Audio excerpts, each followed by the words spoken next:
Salutations and welcome to the Manabar Video Game Podcast. I'm your host, Andy Rhodes, and I'm joined here with Matt Smarco. Hey, what's going on? And Dan Party. Woohoo! How's everyone doing? Doing fantastic. Very excited for tomorrow. This is episode 29 on November 6th, 2019. You got it. Good for you. One day away. Oh, yeah. Tomorrow is Death Stranding Day. Yep. It is. 7th Stranding. Well, technically it comes out on the 8th. Death 7. No, nothing's working. No. I'll figure out a pun by the end of the episode. I'll get my baby lamp tomorrow. Baby. Oh, God. did You have like the millionaire I got the $200 weird box with a edition 'cause baby yes. edition. Oh, jeez.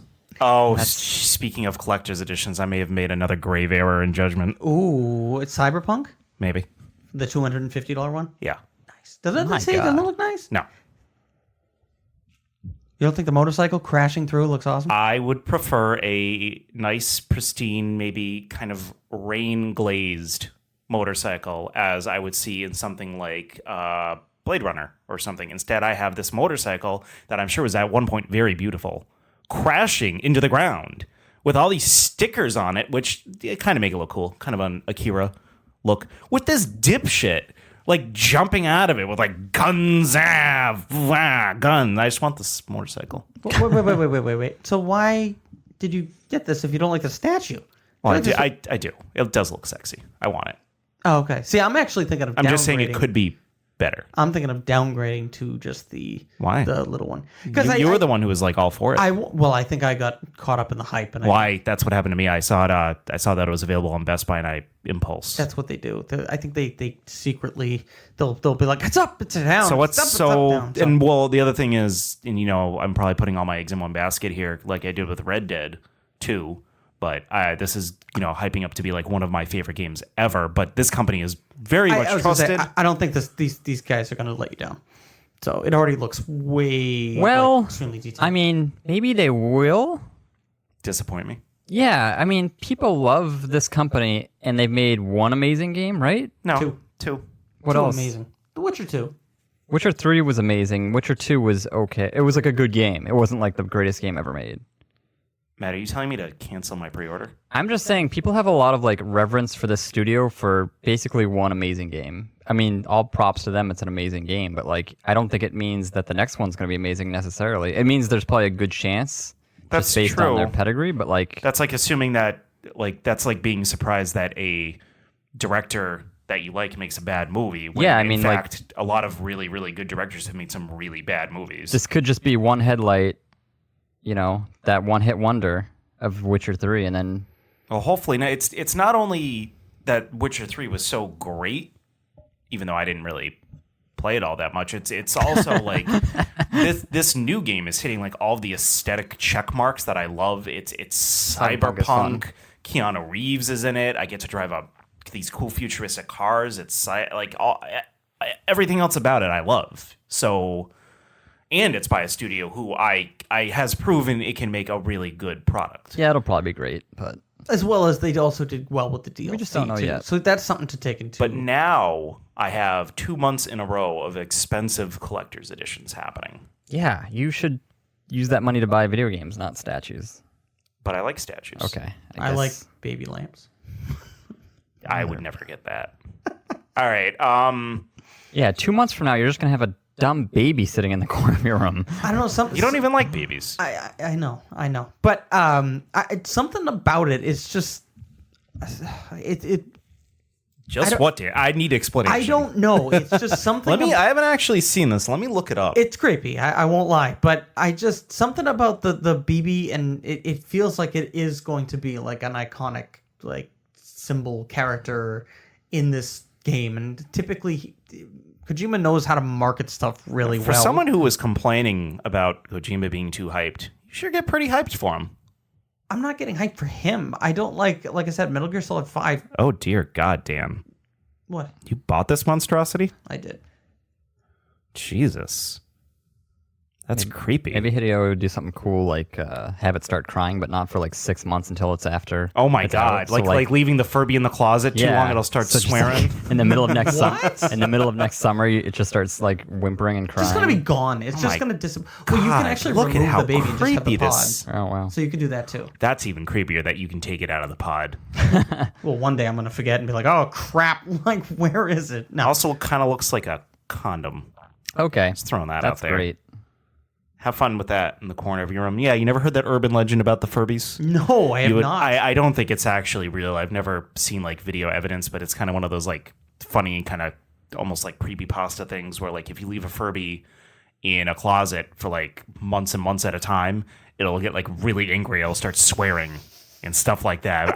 I'm almost 99 to 100% sure that was never programmed into the Furby and that's not real, but I want to believe it is. I never had one. Okay, That sounds funny. That sounds like Five Nights at Freddy's. Like just a bunch of Furbies in a closet. Why the hell did you buy this thing? I'm concerned about your well-being now. I just think it's a neat and unique prop. It is from unique. The game. It is And unique. that's- I'll give it and like that. I said, you could take out the baby and just have the pod. It's And more than just Norman Reedus standing around. I mean, to be honest, I would have loved that, but just having. Well, you're the going to see a lot of Norman Reedus standing around in the game, so... That is true. the review embargo lifted on the 1st. It did. So you've seen a lot of videos, you've heard a lot of news, I'm assuming. Yes. What are your updated thoughts on Death Stranding? This is the first time in a long time we've actively seeked out your opinions on Death Stranding. Yeah, usually you kind of force it upon us unwillingly. Yeah, you like it. A So little. initially, I was extremely worried again. Wait. That already sounds like an oxymoron. Initially, you were worried Yes. again. I was- so like I was when these initially new worried. reviews came out, you got worried No, again? so when he kept releasing, or Kojima kept releasing gameplay, and it was literally just walking around and doing yeah, nothing. yeah. That's when my hype fell again. But then he released like a video of like some action and combat and stuff, and it was like, oh, okay. And then I saw a few reviews or two that said, like, it's the world is like empty and there's a lot of walking and there's this, and I was like, oh crap. But then I read another review that All over said, the place with these reviews. yeah, and then crazy. another review said that That's what worries me the that most. yes, there is a lot of walking and stuff, but you can kind of choose how you go about, like, if you run into people often or not, because I guess it depends on, like, the more stuff that you pick up, the more things you find, the more enemies you're attracted to. And I want it to be a nice balance of, like, walking around exploring, kind of like Breath of the Wild, and then having some enemies to fight. Because in Breath of the Wild, there was a lot of walking, climbing that you wouldn't find anybody. You'd see something in the distance, but this game is all about, like, you'll find a package and it's like, oh, I'm going to go deviate from what I was doing and deliver this package quickly. And then, again, you could run into people that are trying to steal those items from you. So it seems like there's a nice balance from what one guy was saying compared to another.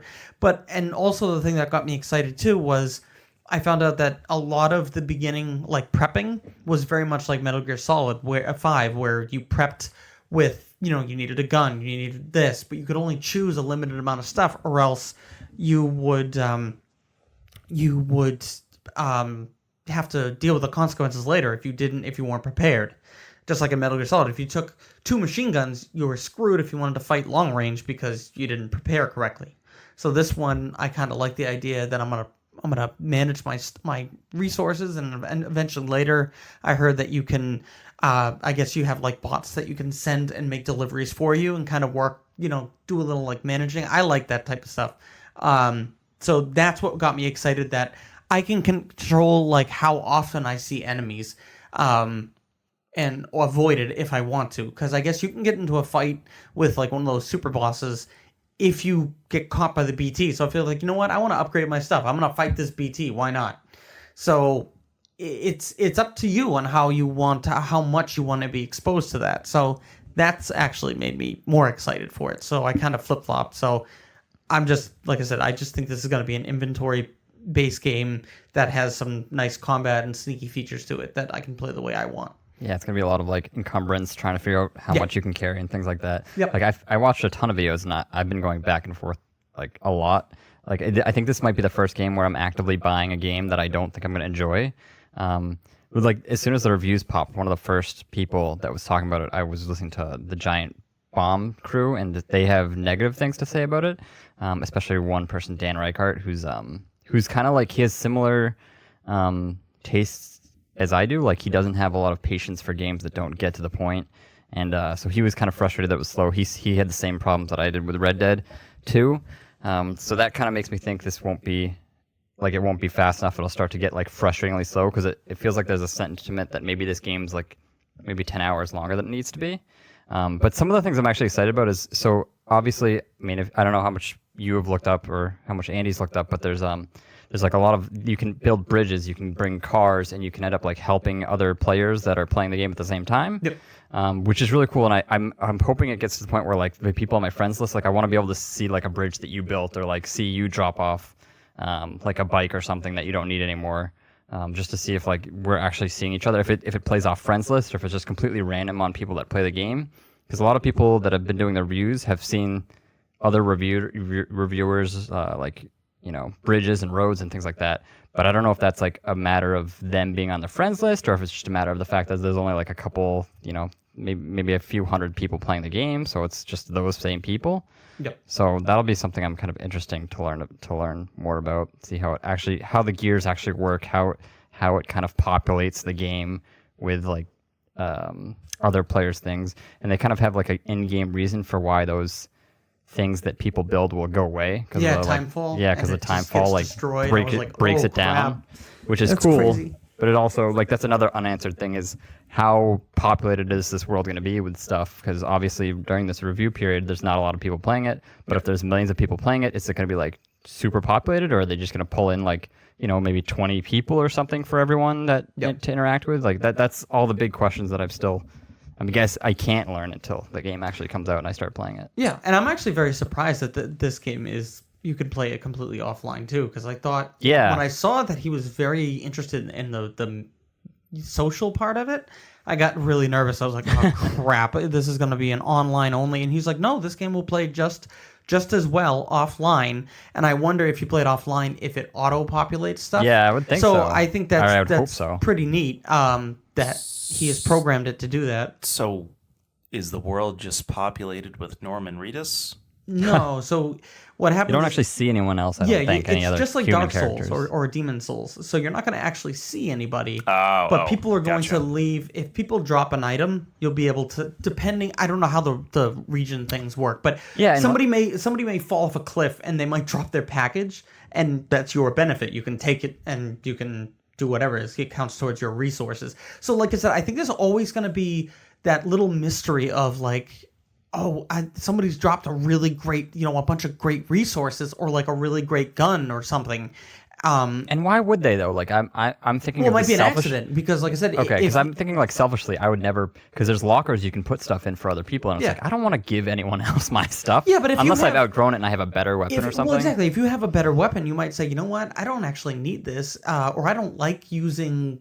I don't know. Yeah, once I get my level 3 boots, maybe I can throw away my level 2 boots, and that level 1 boot guy will be like, this rules. Well, on top of that, you're probably going to get the people that, like in Dragon's Dogma, they have that thing where you can use other people's NPCs.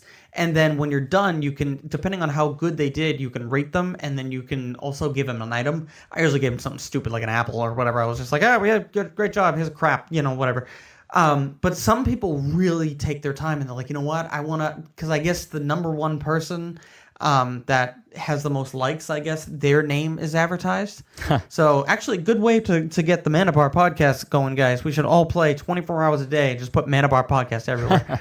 So no, put little decals everywhere. I don't think you can do that. But like I said, I'm just excited about it because I also found out that again, there's tons of different weapons in the game, and you can still play by killing them if you want. It's just going to negative impact your game later. So I was like, oh, that's neat. Again, I can play the way I want. Yeah. So the more I play it, the more the more I hear about it now, the more I'm excited about it. And also, I didn't like the idea where people carry those ridiculous amounts of items that just looks humorous. Like it's like 5 times the size of the character. Yeah, I've seen it. And the guy's like every step he takes, he has to hit like R1 or R2. It's like, I don't want that. And I found out that you can play like if you want to take just one item or two items, which I'm probably gonna do because I want to enjoy the hell out of the game, and also I want to find other people's stuff. But I want to be efficient, so I'm gonna want to put like 40 things on my back. I want to be efficient, but good. This gives me another reason to replay the game over again, especially when there's choices. So sorry, Andy, I know you. Yeah, I probably wonder if there's any I wonder if there's any point to playing it like after the credits, if they throw you back in and you can do more deliveries. If there's really no point after you finish the game. I feel like there might not be a point, but we'll see. So, is Andy getting Death Stranding? Because like I'm getting it very reluctantly. Like I'm pretty convinced I won't like it. Dan's I'm buying the baby version. The reviews are all over the place, so like it could go either way for me, honestly. So See, I'm gonna here. All right, I got it ahead. on my phone. So the reviews aren't as all over the place as I originally thought. Out of the 72 reviews, this is on OpenCritic. Out of the 72 reviews that had a numeric score, only 7 of them, 1, 2, 3, 4, 5, 6, 6. Only 6 of them were below a 7 out of 10. That's actually not that bad. That means that I don't know how that's going to differ. I don't know how many of those like top reviews are like them. There's a big difference between like 7.5 and 10 though. It got a lot of 10s and it got a lot of like I would imagine like 8s and 7.5. 15 perfect scores, and yeah, then a that's whole crazy. Crap ton more 9s, and then there's the 8s, and then honestly below 8 there was only like maybe a handful. Like when I think of 10 out of 10, I think of like Breath of the Wild or like yeah, first Red Dead Redemption or like something like those crazy like. And then I couldn't imagine people giving those games like a 7. 10 out of 10 doesn't mean that it's a flawless perfect game because that doesn't exist. It just means that it's in that upper echelon. Yeah. Like I can't imagine some of these places that like review out of 100. Like I hate having that much wiggle room with numbers. Like IGN like goes into like the decimals. It's like I just need like a flat. And I think a lot of people are mad about the scores because if you look at the scores, it'll give you one story, but then like a lot of these reviews, it seems like they're giving it like a 9 or a 10, and then like in the reviews they'll be like a lot of people won't like this game. It's really slow. It's like, well, why would you give it a 10 if you think like a lot of people won't like it? And it's not. Like I'm wondering if like they're the only ones who. Sorry, I'm wondering if they're the only ones in the office who like offered to review it because they knew that they were going to like the game already. Maybe, and like it kind of opens up to a bigger question about like what do video games have to be fun? Because I think of video games as an art in some respect. Movies like.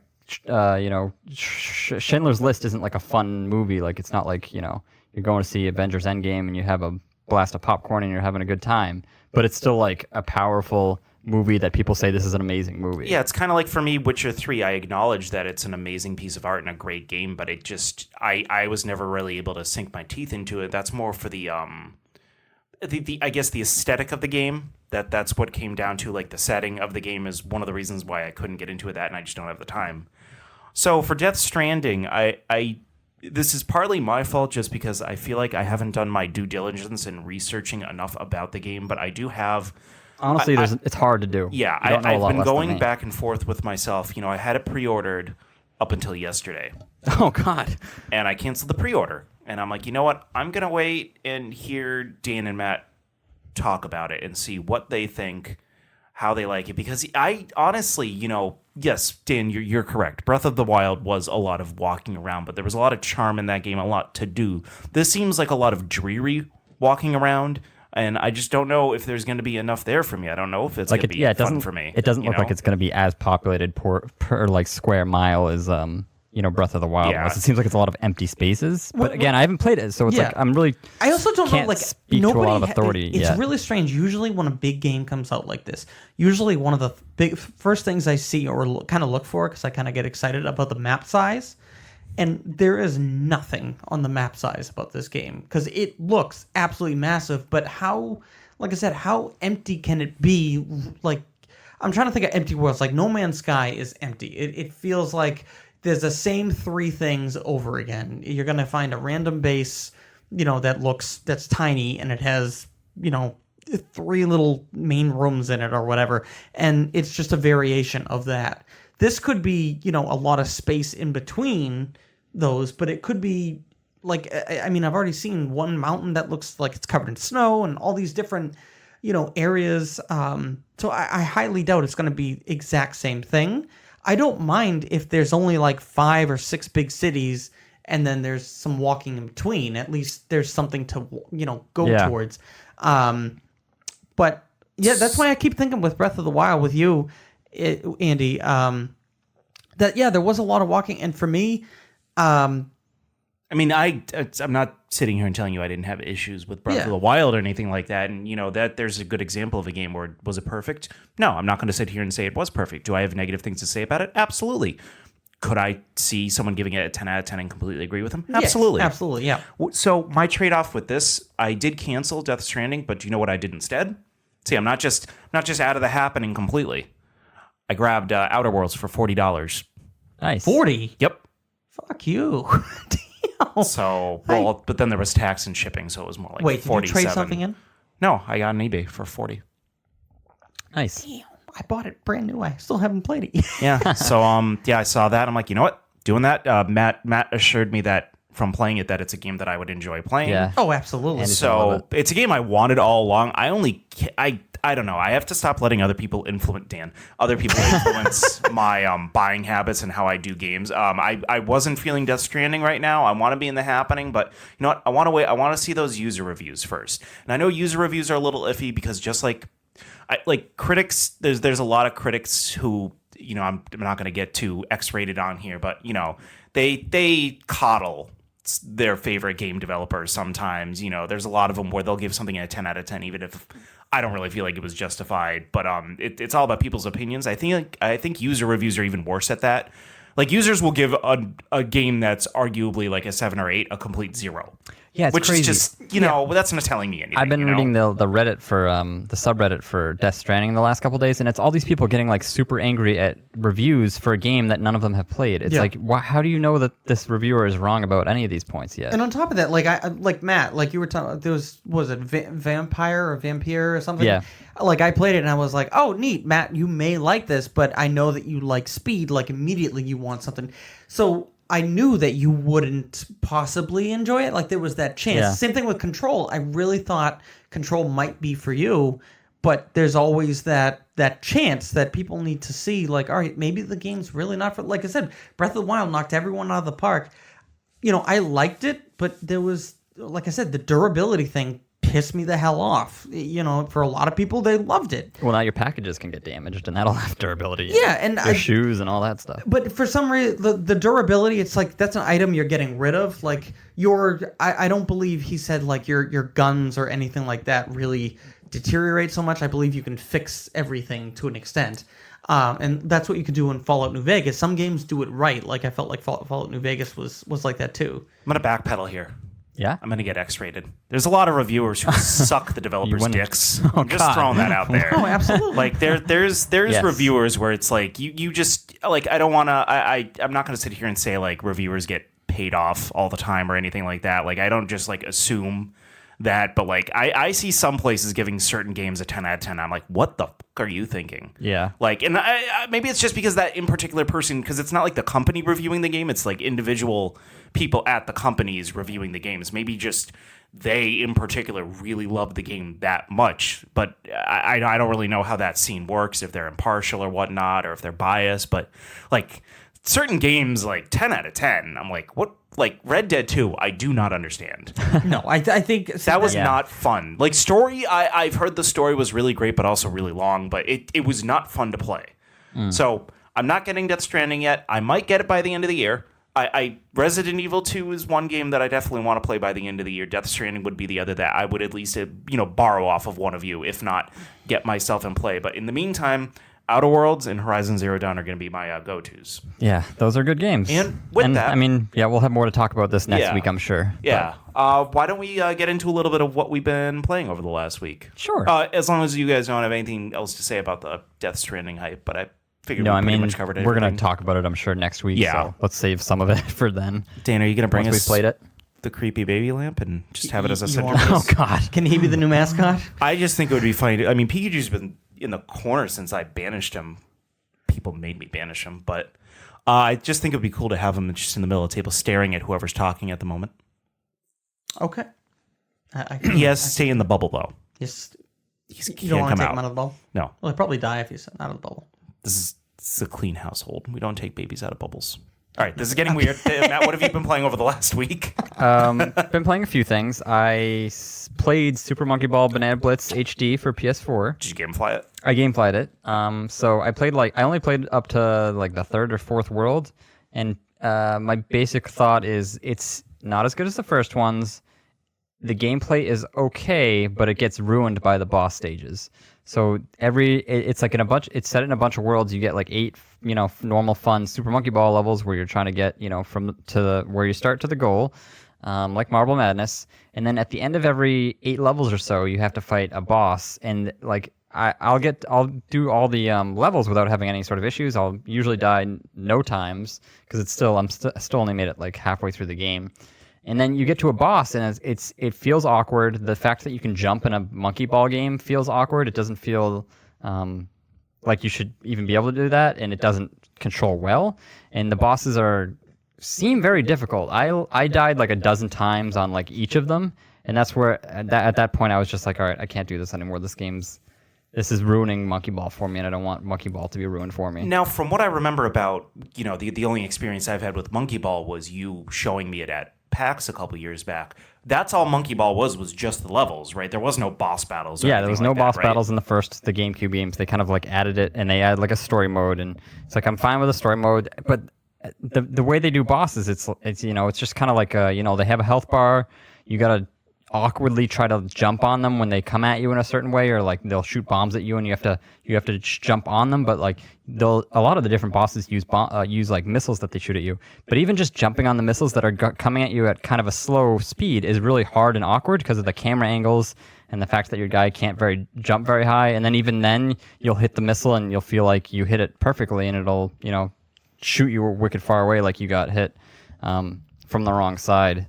So I just got to the point where it's like, I'm not having any fun with this. This is ruining Monkey Ball. So I guess my final verdict is they should take out boss battles from any Monkey Ball game. I just want to play the fun levels and get to the end of the goal. Yeah. Did you add Luigi's Mansion to your queue?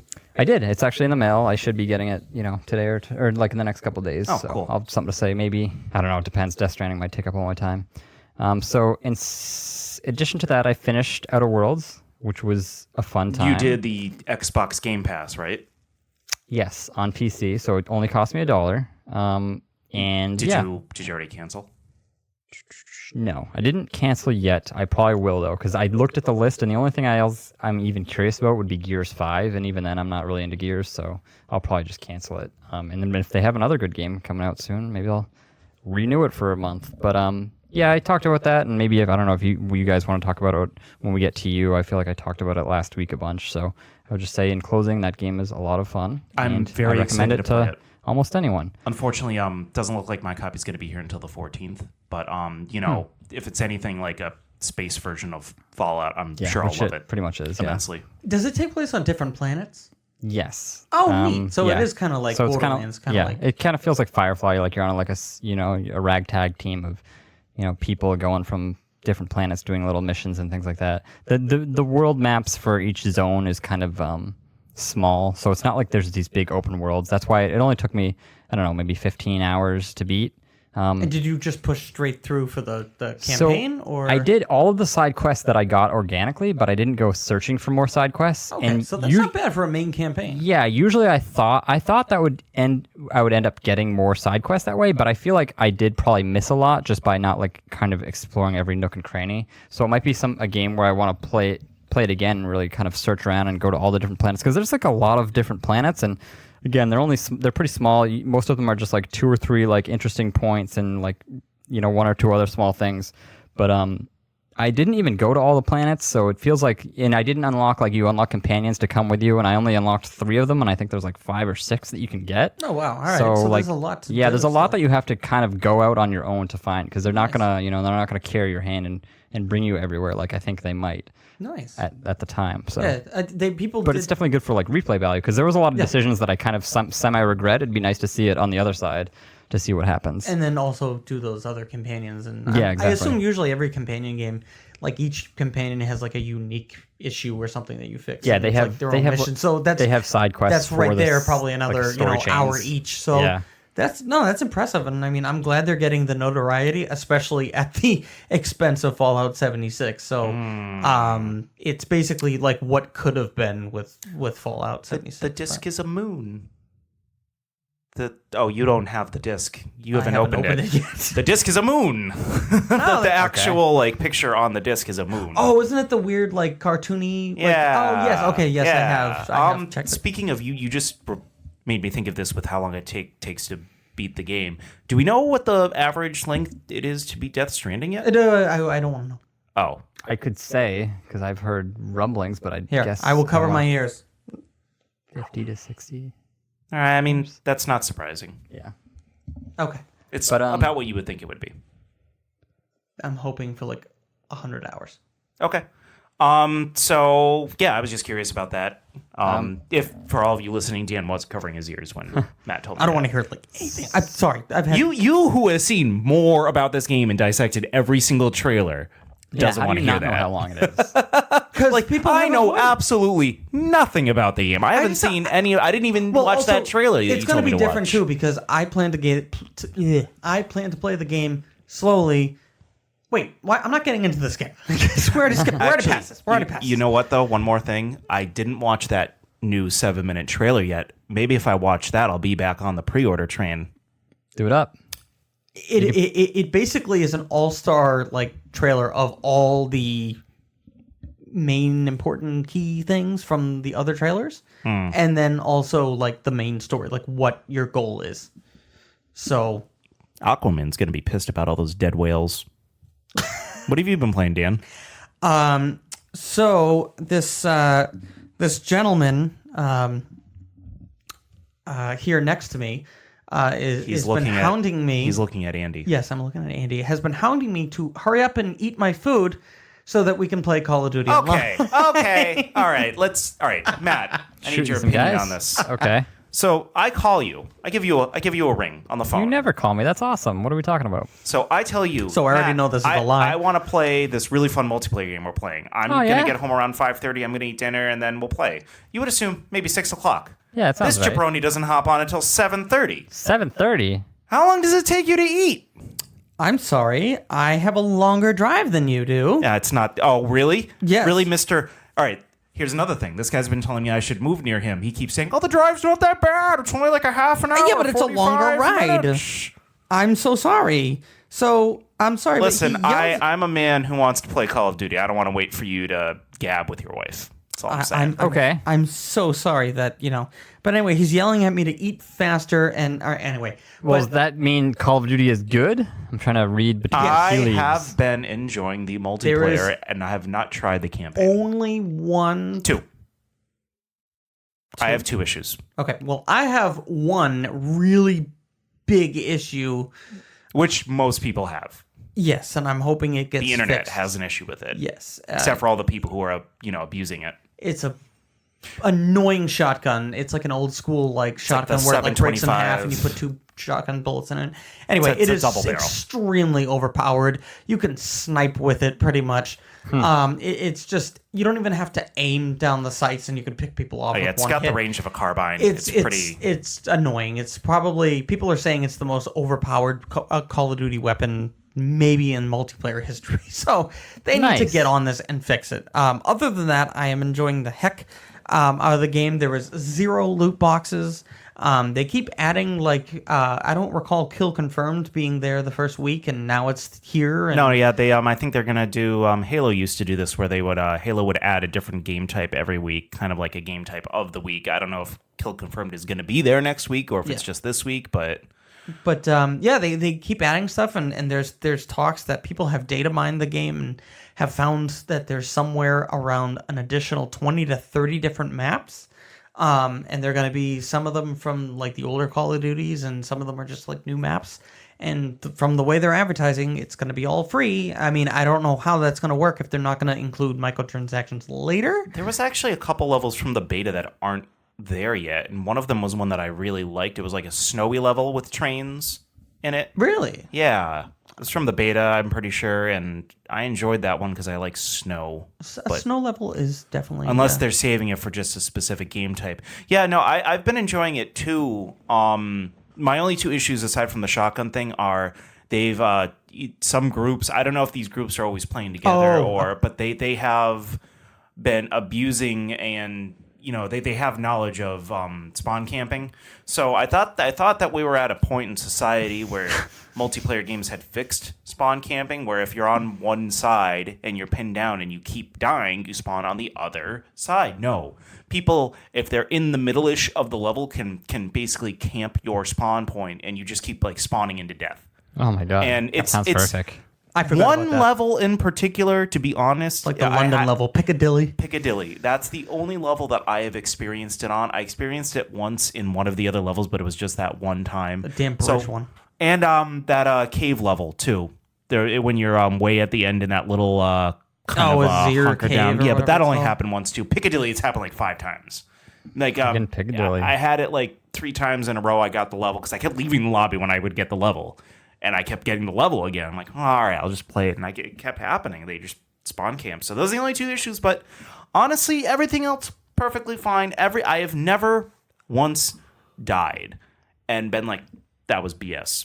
It's always been, I get it. I've had a few. But it annoys me when people camp with that camping. shotgun. But well, yeah, but it's not like when I mean bullshit deaths. I mean he was shooting a fox in the corner and it happened to graze by him and hit me or something really stupid like that. It's just it's either luck or camping, or a legitimate. There's been some kill cams where I'm like, oh, that was super legitimate. Yeah. I can't be angry at that. He's just better than me. He's just Most people are. But no, better than me.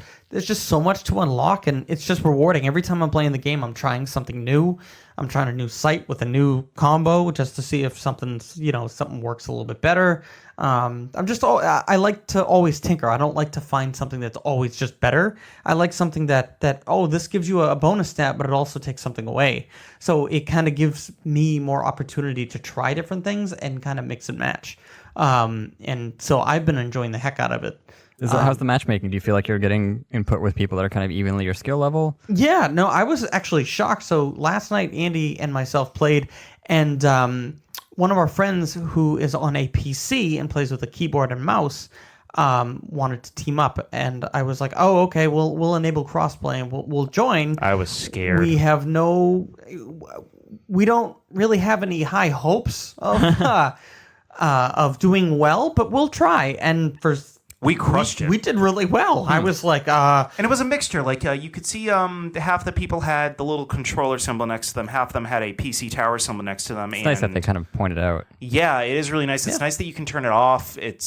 Or on and off, depending on what you. Yeah, we crushed it. Yeah, we did really well. That was our better games of the night were during crossplay matches, which is funny. And what I found out is where I was talking to our friend who plays on the PC that they don't have aim assist at all. So you they can't have with to a mouse. Yeah, but they can't even slow it down. So that makes it a little bit fairer for the controller people. They'll have a little bit of an assist compared to the PC people. So they balanced it pretty well. I mean, that's smart. There was a few people that were really, really freaking good. They turned a corner and you could tell that they hovered the mouse, landed a headshot. It's all right, this kid is really good. I don't know. I did not have that issue. I have actually been having good luck with the sniping and not missing a lot in a row, even with the controller. And it's not like I have those extended joysticks where it's the precision controlling or anything like that. But yeah, I'm still enjoying it. I'm probably going to take the foot off the gas just a bit because it's all I've been playing all week. But it's the new thing to play. Over the weekend, I'm definitely going to be sinking my teeth into Horizon Zero Dawn. It's a long holiday weekend. Nice. Good. After you try that, you can try Death Stranding, which is built off the same engine. Have they said anything about when the first Battle Pass is going to drop? For Call of Duty? Yeah. I'm Dan, you said you were probably going to get it. I haven't paid attention to it. I don't know what Call of Duty endowment is. It's $9.99. It's just a guy, I think that might soldier be it. running. I think that includes the Battle Pass. Yeah, I think that's it. Oh, okay. I mean, but I don't know if it's going to be like Apex where you do seasons because you already paid $60 for the game. Mm-hmm. So I imagine it would be like that. Because it used to be back when they started this stupid season pass whatever bullshit. It was just an extra thing you bought with the game, but you you weren't really sure what you were getting with it. Like Batman Arkham Knights ended up having horrible DLC, and it was like $30 extra, $40 extra. Same thing with Battlefront 2. It was like You mean obnoxiously. like season passes and stuff? Yeah, but I don't know if a battle pass is just going to be like for a stretch of time. Like Apex was for like so many months, but Apex was a free game, so that was a little different. So I don't know how they're going to do it. I don't know if I'm going to pay the extra money because I basically only paid the $60 for the multiplayer to begin with. Yeah. I don't know. I might try the campaign. I just don't have any drive to. That's just where I'm at on it. Is there anything else you've been playing, or is it just Call of Duty? No, it's mainly been Call of Duty. I've been wanting to jump into Outer Worlds. It's sitting right in front of me, but I just keep getting hooked back into the multiplayer of and I beat the campaign. I don't recall if I beat it last week, the campaign, or did I say whether I beat it last week? I don't recall you talking about beating it, but I did beat it. I don't The listen to a lot Modern of what you Warfare say, campaign. Modern Warfare. No, I was impressed by it. It still, I don't think it holds a candle to the Call of Duty 4 Modern Warfare campaign. That just blew me away as far as like military shooters go. But there is a lot of like shocking moments in this. So I do kind of laugh at like I don't know if you guys recall the IGN when they saw like behind closed doors like gameplay of the campaign, and a lot of people were like offended, and they were like, "Oh, I'm not gonna play this." I didn't hear offended. I merely heard that it was like very like shocking. Like they almost didn't know how to react because it was so gruesome to them. Like almost like triggered. It's just kind of funny because it was nothing that. Does it just feel like a No, you could tell like whoa, but it just wasn't. It's nothing that you haven't seen in a movie. I mean, already. Black Ops 1, you force someone to chew glass. Like it's not like this is like a new thing for Call of Duty to be gritty. No, you know? and that's why I was kind of shocked at like, oh, I get it, like I know what they're going for, but yeah, I was just shocked by it. Dan, just to kind of go through a few things for you, just kind of keeping track of the Dan beat/played list. I'm going to name some games, and you're going to tell me whether or not you've beaten the campaign for them. This doesn't mean 100%. I don't expect that. We're not overachievers here. Only Matt is. Yeah. Devil May Cry 5. No, Ultimate Alliance 3. no, Wind Waker. no, Samus Returns. no, Shadows Die Twice. no. Greedfall. Working on it. That's still a no. Link's Awakening. No.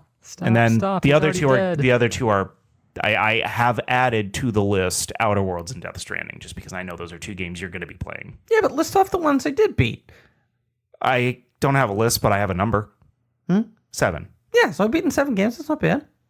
It's less than 50%, which is actually honestly better than I thought. But I think I'm in your head with it though. A little bit, yeah. Thank you. I think you're aware. I'm aware. Because you're like purposely like thinking like, should I really buy this if I'm not going to play this? Like, Well, that's why I can't. I didn't pick up Luigi's Mansion 3. I didn't pick up a few others that I was remotely I'm in your head interested now, in. Janet. I'm controlling your gaming life almost. I'm pulling the strings over here.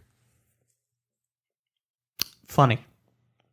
Was that a Death Stranding? You pulling the strings, Stranding? Yeah, no, was that a stretch? That was a stretch. All right, that was a stretch. No, for once in my life, I was not making a pun. Okay, you weren't trying to be punny. Got it. But yeah, I haven't been playing anything else. I'm still just on. I got to the final boss in Minish Cap. I just haven't beaten him. Still? Well, I haven't played. Oh, okay. Since last time We I said it's talked like a about half it. an hour. You're like, I'm just gonna beat it on the podcast. I kept my word. I did you- not reinstall either of the phone games. Nice. They've been off my phone. So I haven't been wasting time with that. Been wasting time with Call of Duty, which is acceptable. That's an acceptable waste of time. Okay. It's the happening still. Yeah. But Outer Worlds will be here soon. This weekend I'm going to dedicate to, I don't know, whatever that other game I talked about was. Horizon Zero Dawn. Yep. That's the one. Then also Zelda, because the next game after Minish Cap is Ocarina of Time. So replaying that's going to be a lot of fun. And God, it's been weeks since I even bothered mentioning it. It's kind of sad at this point, but I definitely got to record some more episodes of Link Between Zeldas soon. True. It's getting a little embarrassing now. A little bit. Super embarrassing. People have forgotten completely. Yep. I've forgotten completely. They have. I'm still talking about Skyward Sword. I haven't even talked about Minish Cap on that show yet. So, next big thing that happened. Pretty much the only big thing that's happened all week since we last talked was BlizzCon happened. Blizzard stuff. And I haven't heard any information about it being a complete train wreck as far as like, I don't know, whatever, protesting or they gave like, well, you know what, Matt? You watched the opening ceremonies live. I did. Why don't you tell us a little bit about what you saw there? Yeah, so I watched the opening ceremony. It started with J. Allen Brack, the head of Blizzard, coming out and apologizing for the way they handled the whole Hong Kong thing with the Hearthstone player. It felt kind of tone deaf to me. Like it felt like they were apologizing. It almost seemed like a kid apologizing because he got caught, not because he actually realizes he did anything wrong. They didn't really change anything. They didn't say, okay, it's been a month. They did break our rules, but we're going to let them back in, and we're going to make our rules more clear. I feel like that would be the way to handle it, especially with like the 2 casters that are also banned for 6 months for interviewing the guy. And he said like he didn't say anything about them or having them unbanned. So it kind of felt hollow to me. But besides that, it didn't really come up that much. I think there was like, some people protesting outside. There was like 1 or 2 people that were, asking questions during a forum at a different time and like brought up the whole Hong Kong thing. And they weren't, they didn't like squelch them or have them stop them from saying anything, which I guess was nice. But it seems like they're just gonna kind of play this one out until everyone stops talking about it, which seems like it's probably gonna be the case considering now everyone's just talking about Diablo 4 and all that fun stuff. So yeah, during that opening ceremony, they unveiled a lot of stuff. They unveiled a lot of stuff I think most people already knew about, but so it's Diablo 4, Overwatch 2. There was a World of Warcraft expansion. They said World of Warcraft Classic Phase 2 is going to start on the 12th, which is like a little small thing. They're adding some stuff to Classic. And then they added... Did I say they're doing a Hearthstone expansion yet? They're doing that. I think that's most of the big stuff. Overwatch 2. Yeah, Except Overwatch 2, if I didn't say that, that's the biggest, one of the biggest. So it seems like they have a lot going on. I'm a little disappointed that we didn't hear any release dates, because I feel like if you just giving us a cool 7-minute trailer about Diablo 4 is nice, but I mean that game's maybe it's not going to come out for 3 years. Like I don't know how to be excited about a game that's not coming out at least within like 12 months of where I am. Did they give a release any information on that Diablo mobile game, or did they just like completely ignore They completely ignored it, which is kind of a bummer because like I know most people don't care about that game, but I'm kind of interested in it. I just think it'll be kind of interesting to play. It'll be fun. It'll be a time killer or something. I was hoping it would be something that would fill in the time between now and Diablo 4, and I was hoping they would say like, oh, it's going to be out next week or like in a couple weeks, because they announced this game at last BlizzCon, and it's not like this big giant PC, PS4, Xbox bonanza game. It's just a mobile game. But they were reskinning from a different game, basically. Yeah, anyways. and typically... And it was playable last year, if I recall. Oh, like was on it? the phone. Yeah, Oh. Yeah, I feel like there's kind of different standards for phone games. Like if you announce them, I don't think you can just... I mean, I guess you can do whatever you want, but I feel like it's not the standard to just say we're going to have this phone game and it's going to come out in like 2 or 3 years or whatever. Like I feel like you should kind of just hold that close to your vest until it's kind of close to come out. I don't imagine it's going to have the resources or like the polish that a Diablo 4 would be, so I'm just surprised that they would announce this so far ahead of time if it's just a mobile game and they still haven't told us anything about when it's coming out, and they didn't really give any information. Maybe the backlash caused them to Yeah, not, they did. Maybe they were going to release it like a month afterwards, but there was like such backlash that Yeah, I mean they did like a day or two after they wrote a post on the Diablo Immortal subreddit and said like, hey, here's an update, and the update was basically like, yep, if you thought it was actually coming out, that was like a false rumor that it was coming out anytime soon, because there was some people were even hoping that it would be like stealth launched during BlizzCon, which I think is a reasonable assumption to make considering it's been over a year. But they said, yeah, we're working on it. It's still going to be a while. We didn't want to say anything about it because we didn't want to confuse the marketing with Diablo 4. So I think that's obviously they're going to care more about Diablo 4, and I think that's kind of the point. So if you're really looking forward to Diablo Immortal, you're just going to get the shaft, I think, because it's not Diablo 4, and that's where they're kind of putting all their money as far as Diablo goes. Was there anything on Diablo 2 Remaster? No, they didn't announce that either. Darn. So we don't know if that's a myth or if they just didn't announce it. Thought that was like one of those like not secrets Yeah, that they had in their pocket. I mean, everything else came true. Yeah. Overwatch 2, Diablo 4. What were your biggest takeaways from watching the entirety of the? I know Overwatch mattered very little to you. Yeah. but- So I mean, the Diablo looked cool, but it also looked a lot like Diablo 3. Like it looks like it has like a kind of a darker atmosphere, and they're doing some cool things. Like it's going to be a bigger, more open world as opposed to just different like stages that you go to.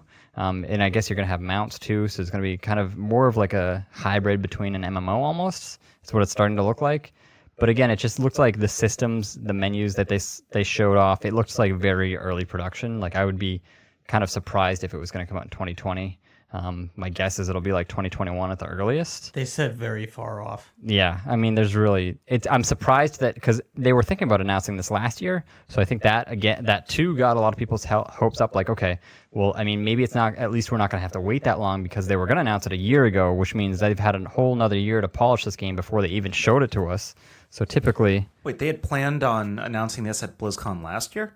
yeah, that was kind of part of the big hubbub about why BlizzCon last year was so bad. because that's right, because there was hyped for some Diablo news and everybody thought it was the next Diablo, but then they announced the phone game. Yeah, and so there was the apparently backlash. last minute the plans That's got right. changed because they didn't feel like they were quite ready to show it off, which is fine. But I'm just surprised that it seems like it's still such a ways off.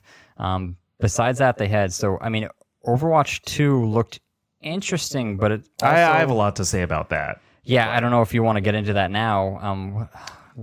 I want to let Dan talk because it seems like he's going to jump out of his pants. Oh, no, I thought you were ready to... No, go ahead. I mean, this is still about BlizzCon, so go ahead with I almost said Borderlands 2. Overwatch 2. Overwatch 2. Oh, okay. Yeah, go ahead. I was fully prepared to let you go into No, your, I'm listening because I don't know anything about. Well, I knew you wanted. Ever since I knew you wanted to say some stuff about Diablo 4. That's why online always fuck you. Did you want to say anything about it or? Yep, fuck you. That's it. That's it. Just fuck you. Oh, okay. Anyway. Fair enough. All right. So anyway, Andy, go ahead. Was there? No, I am actually curious though. Was there any talk about that from like the fan base? Is there anybody who's upset about that? About the online only thing? Yeah, for Diablo 4 because I didn't even know about that until Dan told me. No, I haven't heard any backlash. I feel like Dan's the only person that doesn't want to play a multiplayer game online. I have talked to 2 other listeners who fully embrace Dan's passion for not having it online only, like games that really don't warrant it. So, And I feel like that's a game they made. Dan is not alone. 3. I There's a lot of this. I can see it for specific games, but I understand why other games shouldn't. Like Oh, absolutely. Like Destiny, I get it. Anthem, I get it. Overwatch. Overwatch, Understandable. I get it. So that's why with Yeah. Diablo 3, it's a solo, game that you can play multiplayer or co-op. Yeah. But It's just weird. I don't know, it's always been Unless did they say they were doing like a World of Warcraft situation? Like what? Like having it be like open world, everybody's there. You said they were opening up the world, so I didn't know if maybe Yeah, I don't think I have a good answer for you yet. Like it's just like pre-rendered trailers. yeah, they wasn't it? haven't showed enough to answer that question. Like it's interesting, and it's possible that there could be like towns where you'll see a bunch of other people outside of your group of 4 people. I guess we just kind of have to wait to see. They have been kind of. It does seem like they're kind of trending in that direction with the mounts and the big open world that's all Yeah. connected. So Okay. it's So yeah, possible. so Matt and I were both in the apartment when the BlizzCon stuff came up, and though he didn't tell me an Overwatch trailer was about to play, I just happened to walk by when the Overwatch 2 don't know trailer when they're was gonna do about stuff. to play. So here's what I learned from the trailer. Now, it was a quick kind of pre-rendered trailer. It was hard for me to tell where it takes place, but it seems like it takes place like right after the original Overwatch or something. Like it's kind of like I don't really have a timeline Yeah. for Overwatch, so it's kind of hard to tell. As someone that doesn't play Overwatch, I didn't think there was a story. Wasn't it just a bunch of guys going to a pit and fighting each other? No. Like, is there really stuff that There happened? really is a lot of stuff. There's a lot of world building. It's just outside of the game. Like there's been animations, there's been comics. Luckily, now they're putting it into the game. So they're going to have story missions. They're going to have co-op campaigns that you can play and stuff like that. Now, it's not going to be like single person against enemies. It's still going to be team-based against enemies, but it is still going to be like, story-based stuff that happens that tells you more about the story. Now, what we saw was a simple pre-rendered trailer, a very pretty one, with a few of the characters. There was a Genji, Winston, Mercy, Tracer, May, and maybe one other person. Oh, yeah, Reinhardt and Brigitte. And they were fighting some giant-ass robots. The Cortex, maybe? I don't remember. I don't remember what the enemies are called in that game. That's how little I know about the story, like the overarching story of Overwatch. And it was just them versus some AI enemies, and then at the end they're like, oh, is Overwatch back? Which is weird because I thought the whole point of there being a current Overwatch game is, yeah, they've been back. And all the characters kind of have a new look. It seems like there might be like just kind of like some revolving stories around the different factions, and maybe it's all gonna come to a head. So Overwatch 2 is gonna be more heavy on having story modes, having a lot of. I think every character is gonna have maybe like their own little side story that they do. The big thing for me is because I had to look up his name because I didn't know offhand what his name was. Jeffrey Kaplan. I guess I thought he was just the like lead designer for Overwatch. I guess he is vice president of Blizzard Entertainment, which I didn't know. And and he is the lead designer on Overwatch. Okay, so that makes sense. So Jeff Kaplan came out, and he does a lot of vlog videos about Overwatch anytime there's a big update, and like he really gets into the nitty gritty. Like, oh hey, we toned this person's attack down a couple bits because he was a little too overpowered and all that other stuff. And he came out and because this is what I don't want to say it was my fear, but one thing that I thought of when I found out that they were planning to announce an Overwatch 2 is, well, how do you do that if you already have a game that you've been updating that is a co-op game? It's not a one and done. Yeah, and still ongoing. Aside from how much they're adding to it, because they're going to be adding also maps and characters and all that stuff, they're adding the story elements, and I think there's a lot left to be released about it, so I can kind of understand. The cool thing is, if you have Overwatch 1, and you don't want to play Overwatch 2, you will still get the maps and still get like all the additional content from multiplayer and still be able to play with those people. And also, if you get Overwatch 2, anything that you've purchased, all the skins you've purchased, all the loot box crap you've gotten, it all transfers to Overwatch 2. So you don't lose anything. I thought that was like that is a much needed option. That was for awesome. Games, yeah. Then the only thing that was weird is he's like, oh, every character's redesigned. I'm like, well, Genji had a hoodie. But it almost, aside from that, everybody looked the same. They looked very similar to me. That's why I kind of feel like it seems strange, because I was thinking before we heard about this announcement, I was like, maybe this would be a good time for me to get in. But it doesn't feel like it's really a reset where that might be the case. Like, this is really just a continuation of the game. It almost feels like it should just be an expansion pack that they release for it. Like, I'm surprised they're calling it Overwatch 2. Well, I think the other thing is, for, loot box purchases aside, you paid $60 like 4 or 5 years ago, and they've been like adding a lot of free content since.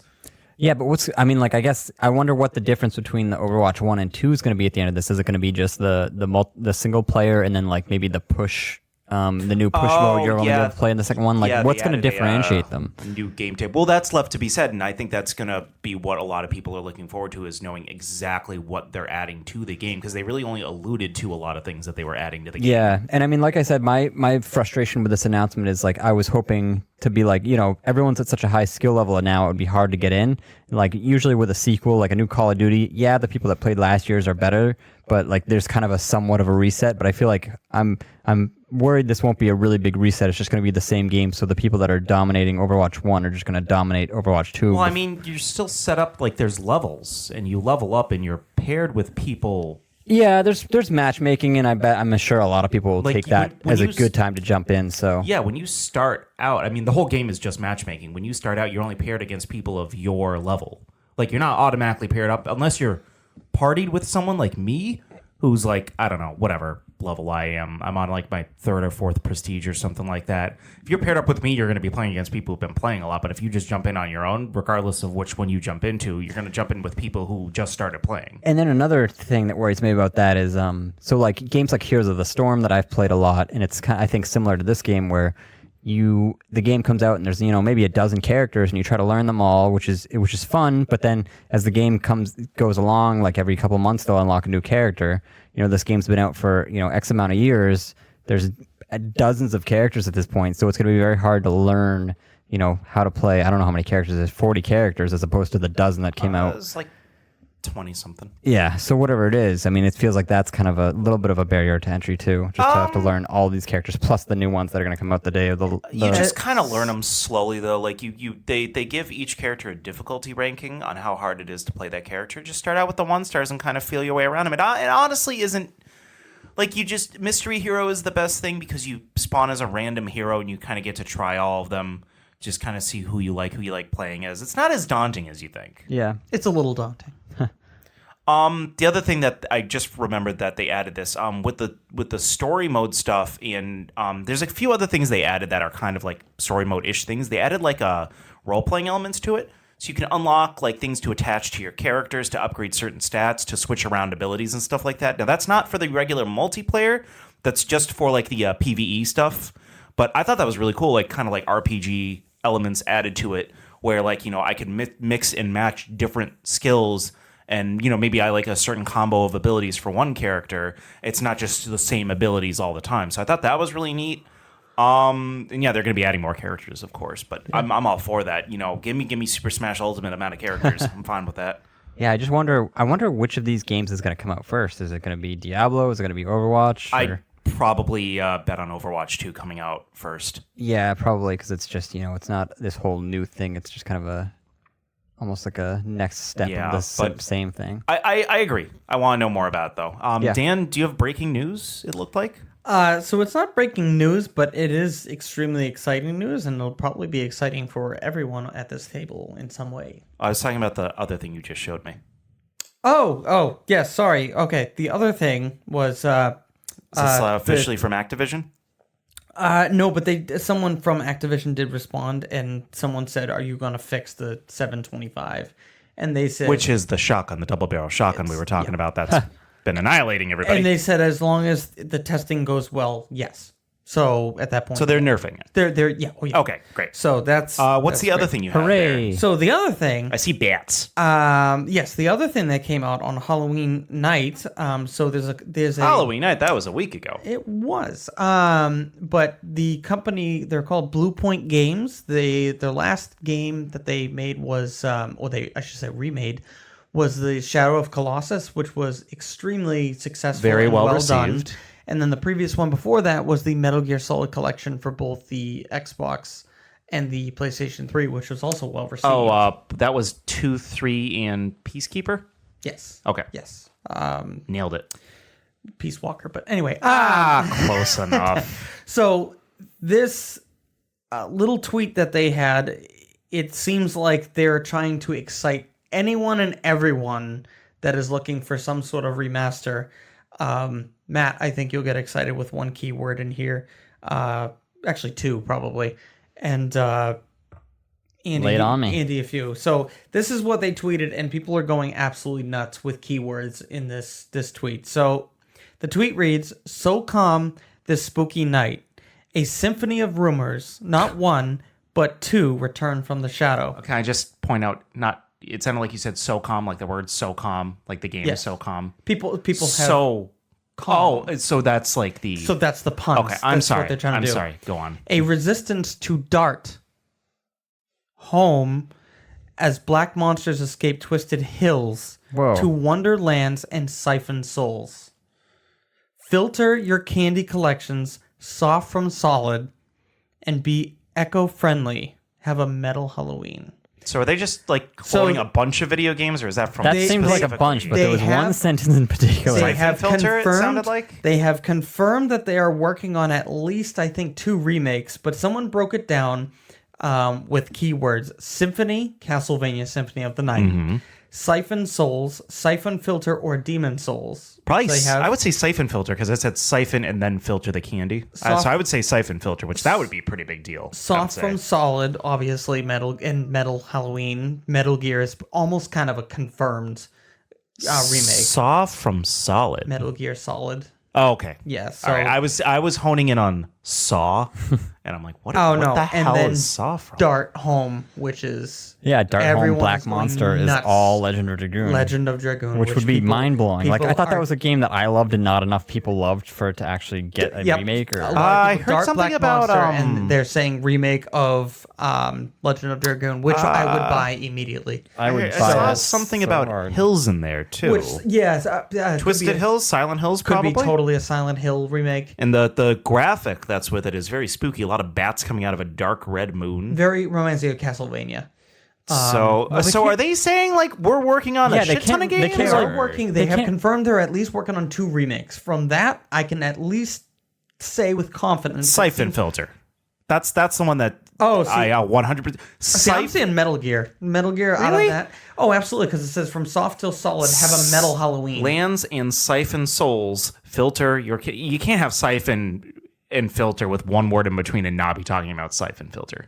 That's true. That's the one. So- That's the one out of all of them where I would say like 100%. But they cannot be working on all those games. No, but Or are some they? people were very close. Like, oh my god, they're definitely making Demon Souls remake, which is that crazy. It's like the original to the Dark Souls. No, I know series. what Demon Souls is. Yeah. Oh, yeah. Well, the listeners might not. What now? Demon Souls was PS2 or was that PS3? PS3 exclusive. Okay. Yep, and that's what started the whole Dark. Yeah, Souls these games are also all these games that are quote unquote might be the games they're working on are all from like very different eras, but And all all of PlayStation them. exclusives. I was about to say all screamed PlayStation, and that's what they're known for making is PlayStation remakes. Correct? They did Shadow of Colossus. Yeah, well, the Metal Gear ones made it to Xbox. That's true. But That's true. Blue Point. That's the version I last- have is the Xbox version of those games. Yeah, so they did those and they did them really well. And then again, everyone was very excited and they thought it did an awesome job. And I would agree. I played a little bit of it. The Shadow of Colossus remaster. Actually, just bought that. That was one of the gifts I got my girlfriend for her birthday. Yeah, Was so the remake to that. This thing has me all like, oh my god, like this could be any amount of games that could be announced very soon. But so I saw that tweet and I got very, very, very excited, as Matt probably got kind of excited by that as well. I am, but I don't want to get excited until they actually like confirm anything, because there's a lot of games that could be in that tweet. Oh, absolutely. And but they don't seem like a large studio that they could be making 4 or 5 games of that scale at the same time. no, but they could be contracted. Like, hey, if you keep doing a good job, you go through this list. So either way, any of those games that are announced, like, hey, we're remastering this, I'm buying it. Castlevania, I will buy it. Metal Gear Solid, I'll buy it. Dark Demon Souls, I'll buy it. Legend of Dragoon, I will buy it. I would be. Would I be surprised if they remade the original Metal Gear again? Maybe not.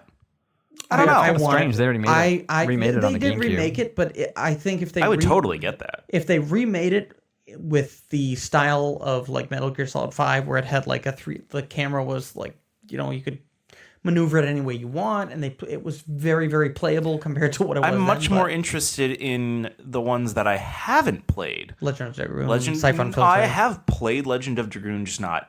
It was like so extremely briefly. Like it's like I borrowed it for like a week from someone. I'm still bummed. I never beat it last month because of the month or two, because it glitch. kept Glitch. glitching, and like Yeah. it's this known glitch where the game's almost unplayable unless you own a original PlayStation at this point. So yeah, the ones that stood out to me as games that I would immediately be like, oh, I've never played that, I really want to play that, are Siphon Filter, Legend of Dragoon, and Silent Hill 2. Those are the 3 for me. If from what's potentially teased. potentially there. Siphon Filter, I feel like is almost a guarantee with what they said there. That's just me. That's what I interesting to got look out of at. it. But I saw that tweet and I just got super excited. I was like, this could Either be that anything. or that was just a neat Halloween message and has literally nothing to do with what they're specifically working on. No, they're definitely working on one of these. I would put money on it because they've been there's talks of 2 games, and I'm pretty sure that one of them is Metal Gear Solid 1. Really? When did that come out? There was news about that a few months ago, but it was like kind of very, very like rumored. And then at this okay. point, this Here's the thing, though. Metal Gear 1, that's going to be weird with the current situation. With, Hideo's gone, are they just going to take the audio from the original game and just splice it with better graphics? yeah, They redid all the voice work for the GameCube version, so they could. I mean, They could depends on just how use far that they go. again. They could just recast the whole thing, or they could redo it. I don't know how I'd feel about them recasting it. I don't think they should recast it. I just think they should just touch up the Did they recast it from the PS1 to the GameCube? No. Or just Some- But re-record? they just like recorded the same voice actors for the most part. Some people did like an overhaul. I'm trying to think of who was like the most. I think the guy with the side characters. the guy with the sunglasses. I can't think of his name off the top of my head. Miller? Yeah. I think that he changed like his personality. Like he sounded very, very different from the original game. To Yeah, that, so I only thought that played the was kinda remake funny. once, and it didn't like it as much as the original. Just I think partly because the voice acting was so strong that first time that I feel like it was, I don't know, probably just my nostalgia, but I didn't feel like it hit the same mark. You with didn't like the remake. GameCube one? I didn't like the voice acting. Oh, see, I actually love the voice acting in the GameCube one. I thought the other one was extremely corny. Really, you didn't? That's interesting. That's Yeah. actually, I loved the banter in that game. I love the In- voice acting. In Twin In Snakes, Twin Snakes, the remake. Oh, Twin There's- Snake. there's Yeah, Twin Snakes. Yeah, the GameCube one, yeah. yeah. That's the only one I've played. Oh, yeah, no, I thought haven't. they did a I never played the fantastic job. original PlayStation one. But I heard yeah. it's also really rough. I guess we'll have to wait and PlayStation see. 1? Oh god. I hate this. See, all of these games now I have to wait 4 years to learn about Legend of Dragoon. I gotta wait friggin' 3 years to learn about Diablo 3. Matt. I want to play games. I don't want to look into games that are coming out Matt, for 3 years. how much from now. have we complained that there's too many games about to come out, and we're not Death going to have Stranding enough tomorrow, time? Matt. Yeah. Death Stranding tomorrow. And then are you That's right. interested at all in the Star Wars game? The Fallen Jedi? I've never been a getting huge there. Star Wars fan, and I feel like this game has been marketed poorly, but it's on my GameFly list for like the next one I'm gonna try to get. So I'm gonna probably play it that way. I'm not gonna like buy it on the day it comes out. I'm kind of intrigued at what this game is gonna be. It's another game, obviously not as much as Death Stranding, where I just like kind of don't know what it's gonna be like. Like they really don't. I don't think they've done a good job of telling people what it's gonna play like. The Fallen Jedi. Yeah. The combat is a little bit faster than Dark Souls, from what people have been saying. So it plays like you lock on to a character, and then you kind of can maneuver around them and switch between fights and stuff like that. I thought one of the coolest things that they added was as long as it's not organic, you can cut pieces off of it. So I thought that was really freaking cool. Matt, do you realize in the next 6 months we have Death Stranding, Doom Eternal, Last of Us Part 2, Animal Crossing, yes, I said it, Yep. Final Fantasy VII Remake, Yep. Cyberpunk. We have a lot coming out. Yeah, we have a lot. You're coming not out. you're not going to be thinking of Legend of the Dragoon remake. Yeah, that's why I get frustrated though. 'Cause Sorry, maybe I shouldn't have brought that up. I want Legend of Dragoon to come I out just 2 thought he months would from be now, that but excited because you now I'm almost gonna have this thing in my peripheral, just way far off in the distance. because you. I mean, and then after we get to Cyberpunk and all that stuff, we're gonna have all the PS5 news. Next year's gonna be off the crazy hook. We should have we're not going to talk about it tonight, but we should have a whole segment on what we think a lineup might be for the new gen Launch? systems. I mean, launch systems have generally been poor as far as like I think content. this is gonna be the first one that's gonna kind of break that mold. Ghost of Tsushima. I can't wait for that samurai game. I think Scott the Woz did a really good video on like every system's launch and what they had for games, and there was actually a couple, I forget which systems, a couple of them actually had like a decent amount of good titles. Did PlayStation 2 have a PlayStation 2 had SSX, that snowboarding game, which was actually a blast, especially on that new system. Like it looked amazing, it played amazing. If you're into like trick, Oh, yeah, racing. I played it might have been the same type of snowboarding game I had for the PS1 that was really fun. Where you could Cool just, like, Borders? might have been. You could jump on Cool Borders top 2 of was a- Cool Borders 2. Yeah. Oh. You, like, jump I on. got the name of it, not the sequel. I just kept like, I would go down the hill and get a lot of points, and then before I get to the finish line, I would turn around and hop all the way back up the hill very poorly, I might add, and get more points going down. By the way, I forgot to. I'm just thinking of this right now. You remember how we kind of talked about Diamond in the Rough games a long time ago? Yeah. Downhill Domination is a game everybody should play. Downhill Downhill Domination. Domination? What's it for? Downhill Domination is for the PlayStation 2. It's one of the most fun Weird. games I've ever played. So, from the description, it's going to sound stupid. It sounds stupid from the name. I'm already there. Okay. So you take bicycles and you're racing against other bicyclists down a hill. But here's the thing. You're not just racing on a track. You're racing all like through the woods, through cities, and you can ride a llama and all these other things. It's an amazingly fun game. Like, you're not supposed to like be careful with the bike. You're supposed to be like crazy with it. And it's really fun. I just thought of that. Cool Borders reminded me of it just now. But that's an amazing game. So much fun. Used to have so much fun playing that game. Sweet. Is there anything else you guys want to bring to the table? Nope. Nope. Nope. Yeah, I get nothing. So we're going to move on to our discussion topic for the evening. This brought to you by Mike Wilkinson from, I don't know where you live, Mike. Michael sent us an email. He goes, "Hey guys, video games have been vehicles for some of the most compelling stories in history. Epic adventures, journeys of vengeance, and so many other countless tales of courage and bravery. With that in mind, I'm curious what is the biggest jaw-dropping moment for you in your video game experience? The moment in a story that made you go, "What?" The scene that sits with you to this day. I have two. And he writes it in this email, but I'm also going to say it to everybody listening. This is going to be a very spoiler-filled discussion. These jaw-dropping moments. Those are like the moments that you don't want to know before you play a game. So we'll announce the game first before we talk about it, and then you can I'll make sure to time code it so you can skip to the next one if you just don't want to hear us talk about them. He lists two here. One of them is Final Fantasy VII, and the other is BioShock. So if you haven't played either of those games and you've been under a rock since 1997, don't listen to this. But obviously FF7, he goes Aerith? Question mark? That's what he wrote. Getting murdered in the city of the ancients, FF7, duh. Yeah, that was intense. I'm interested to see how the remake tackles this scene, as am I. Beating Andrew Ryan to death with his golf club, BioShock. To this day, I will drop the line, "A man chooses, a slave obeys," or "Would you kindly?" By the way, my first and middle name are Andrew Ryan. Just want to throw that out there. Does that mean I get to beat you with a golf club? No, it means I can tell you what to do. Oh, okay. As usual, great show. And then he put the heart emoji next to that. Keep up the good work, guys. I'll start sending in more listener topics for your considerations. XOXOXO. Whoa. Mike. I don't even know you. We love you back, Mike.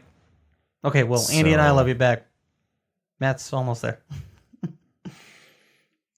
Dan, I already know what you wanted to talk about. The first one, you don't have to run away. Well, why don't we just get this out of the way? I'm gonna get up and walk out of this room. You're going to say the name of the game and then talk about it, and then you guys are gonna let me know when I can come back because it's a game that I haven't played yet that I still want to play. You're gonna leave your own podcast? Yep, we're kicking him out. That's not how. Bye, everybody. He actually is leaving. What is happening? All right. So while Andy's out, my game moment that you obviously beat Metal Gear Solid 4, correct? I did. So that last after the credits. Is that the one Andy left for? Yes. Andy's not going to beat Metal Gear 4. He says he is, and has he beaten 3? No, but has he beaten 2? Yeah, no. Oh my god! But you said he was gonna try the whole trilogy. But anyway, I was humoring him. He's not gonna. Play these games. He may. I think he will. I believe in him. Anyway, so that after the credits roll at Metal Gear Solid 4's end, and they did a lot of like cutscenes and things like that. So you really thought this was the end. And then at one point, you see a name and. They go through the voice actors and then they scroll to the bottom and it stops at Big Boss with an actor. And you're like, wait a minute, Big Boss didn't have an acting part in this game except a few gurgles from a noise he made. And then it cuts to Solid Snake and Big Boss confronting each other and he's alive. And you thought this whole time that he was dead. And you're like, what the actual fuck is going on? Sweet. And then he proceeds to explain basically the whole story on how he survived and how he got to you and how he found out who the leader of the Patriots were. And my jaw was literally on the floor the entire time. I was in complete shock and I absolutely loved it. And it easily solidified my favorite like series finale to a video game series like ever. Yeah, it was pretty cool. It was like absolutely 4 games in the making. Yes, so it really tied like everything like with a bow tie, perfect. I have not seen a better series end than Metal Gear Solid 4 did. So let me get Andy back. Hang on. Come on in. Sir Andy. Hi, welcome back to your podcast. Our podcast. Yep. So our host is back. And so the second... Hi, everybody. He's back again. It was it Metal Gear 4 or 5? 4. 4, yeah. Because 5 is like an in-between. So... Okay. I just didn't know which one you were talking about. Oh, That had like the shocking moment. That's all. Oh, well... Yeah. All right. What's the other game? So Dan? the other game, and it would kind of be between two, but one of them would be Mass Effect, the original Mass Effect, where you find out, because originally you think that you're fighting this Turian that's kind of a pain in your ass. He's gone rogue and he's collected an army of like these robots called the Geth, and you're like, oh, okay, you know, this is the enemy. This is who I'm facing. You know, I understand why he's doing what he's doing.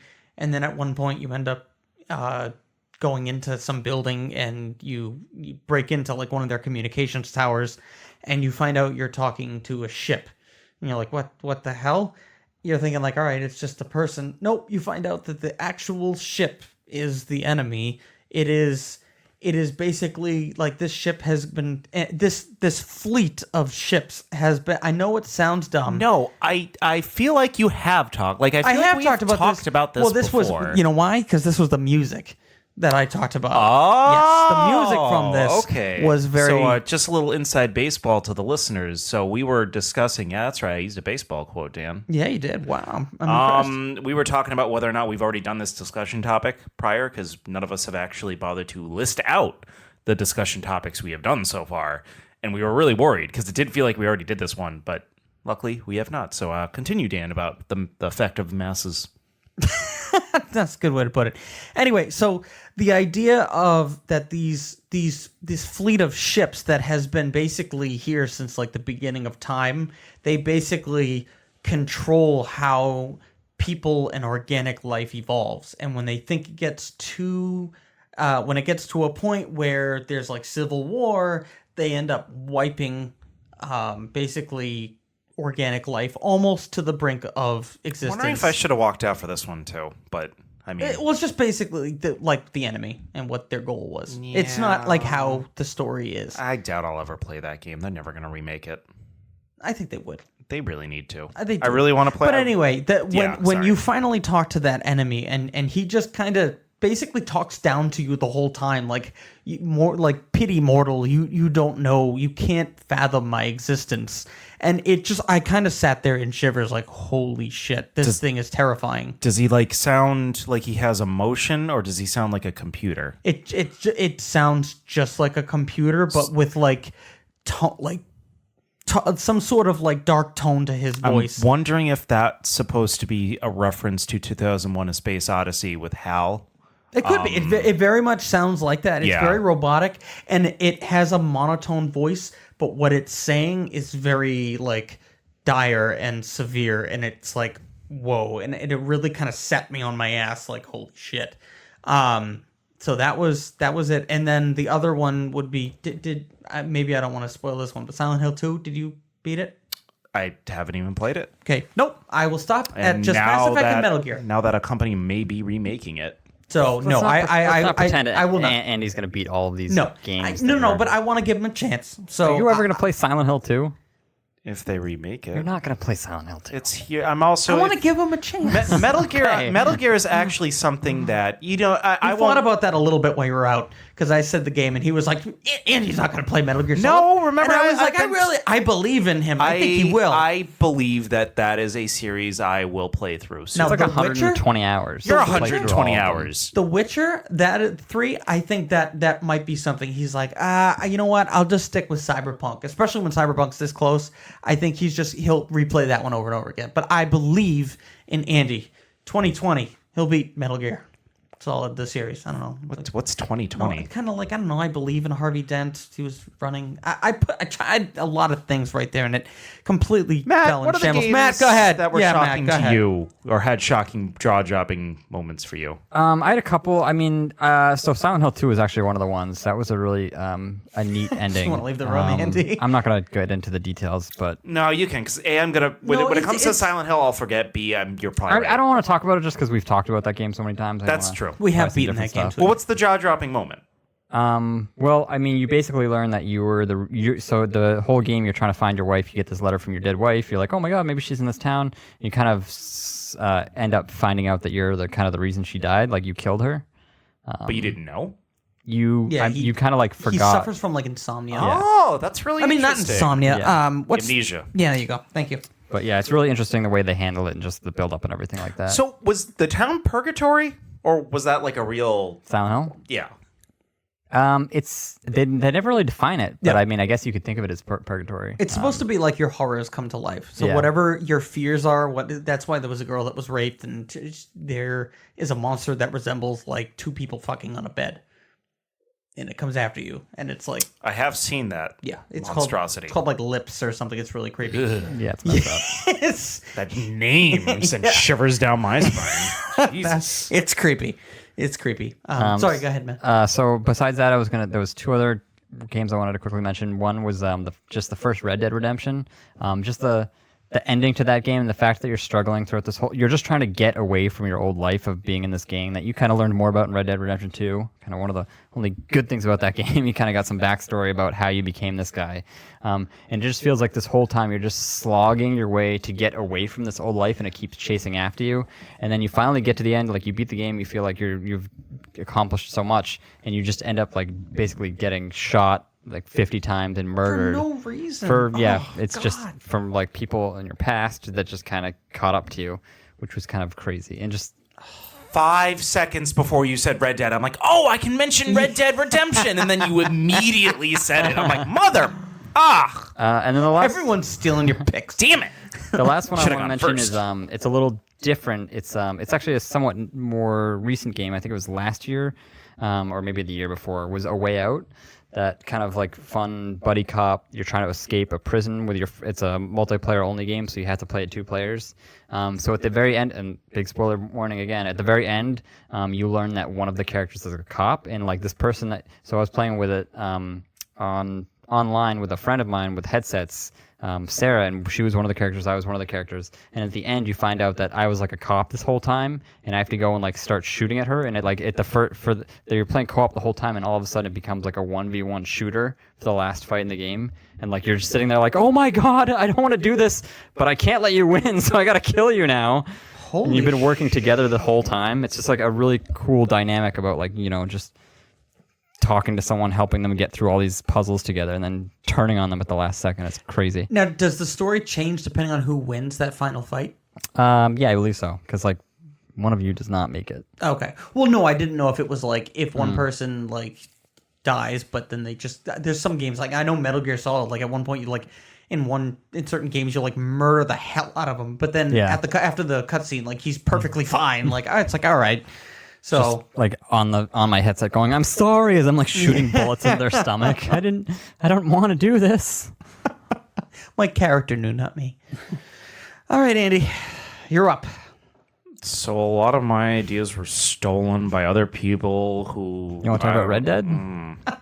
So Red Dead for me, it was less jaw... No, seriously, it was less jaw-dropping about what actually happened at the end, because I saw that ending coming. What was jaw-dropping for me? Well, like towards the end, I saw that happening. I did not. That was blindsided. It seemed like a game that was going to end up with like either him dying or something like that. Because I'm just thinking about like the way Rockstar makes their other games and kind of how that goes.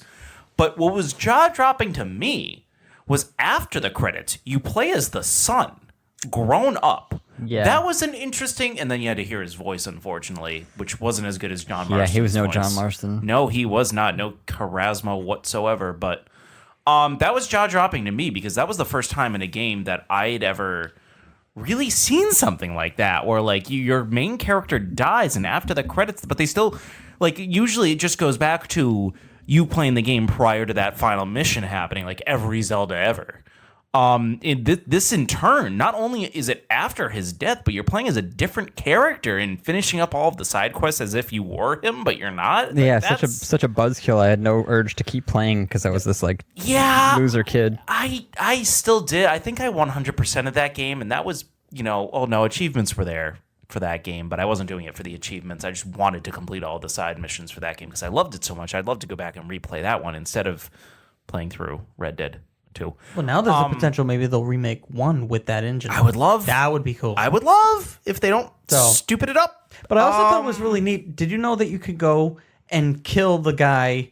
So one of the guys that lines up and murders John Marston is like fishing at one point. You can actually go find him and you can kill him. Oh my god, I did not know that. Yeah, you have a duel with him, and the duels actually worked in that game. Yes, they did. Yeah, and you have one final. Yeah, I didn't know that. And there's Did a it little- pop up on your map like a side mission? Yeah, I or- believe it does because I remember doing that too. But not it's too very long after like I you beat Maybe it. I have to- did do it You have then. to go close You may to have. it because I found out about it and I was like, what? Sometimes like you get to go murder that guy. I was like, I'm right on. I'm going to right after him. Sometimes it wasn't really clear when there was a side mission available on the map because like a little icon would come up on the map. Not to go off on a Red Dead tangent. I really want to replay that game though. A couple of them. Final Fantasy VII wasn't a jaw-dropping moment because I already knew it happened. Because I had Final Fantasy VII. I know it's my favorite game and everything, but growing up, my PlayStation didn't always read discs properly, so it kept freezing at a certain point. So I really wasn't able to complete that game until I got my PS2, and by that time I already knew the. Oh, I mean, Yeah, I knew going into it too. It was kind of the big secret that everyone knew after the game was out for like a month. the commercial showed him holding Eris's dead body already. oh, that's bad marketing. And that was like one of the first video game commercials I remember seeing. So it's like it wasn't. I remember in the commercial he was holding Aerith or Eris's body, whatever we're calling her this week, holding his body, and he like his head went up like he was saying no or something like that. There's no voice acting in that one, but I don't really know if this qualifies as jaw dropping What's in your mind? per se, but Portal 2. yeah, I can see that. I feel like there was a lot of little moments in there where they might have not been like, oh my god, huge reveals, but like, oh wow, that's the route they took. Number one, you start off the game like the first game, the main character, who I believe remains nameless. Does she have a name? She does have a name. I don't know her name. GLaDOS? No. The character you play as. Oh, yeah, I think she does, but I you don't don't know really it, hear though. it much. Silent protagonist.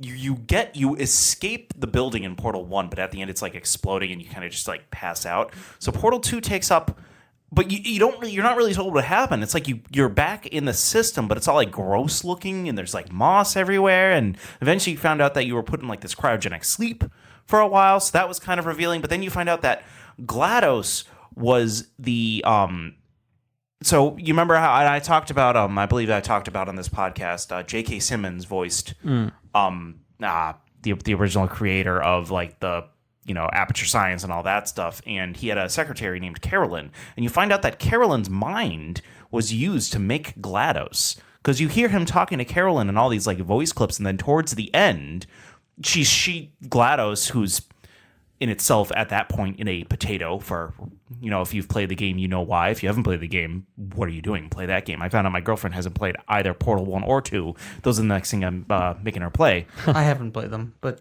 something about puzzle games, it just... Oh, Dan, those are so good. Those are they two are of the good. They best are games great, I've ever played. But like my brain locks up with some of these puzzles, and I just feel embarrassed that I can't figure it out. And Well, I no don't one wanna figures cheat, it out immediately. But I don't want to cheat. I don't want to, and I get just kind of like how Matt gets gets frustrated with like super like challenging like Dark Souls type of thing. Games that make my mind lock up like that. I'm just like, tried playing them though. yeah, oh, absolutely. I okay. love the puzzles. Okay. Like one of the coolest things to do is put the portal down below and gain like momentum, and then like that was fun. Like that was like it gave you like a feeling. Like I always actually felt like a little bit of like nauseous like doing that.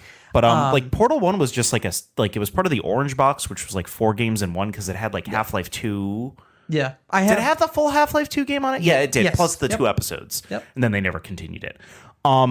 This was like the first like full-fledged, but I guess last full-fledged Portal game.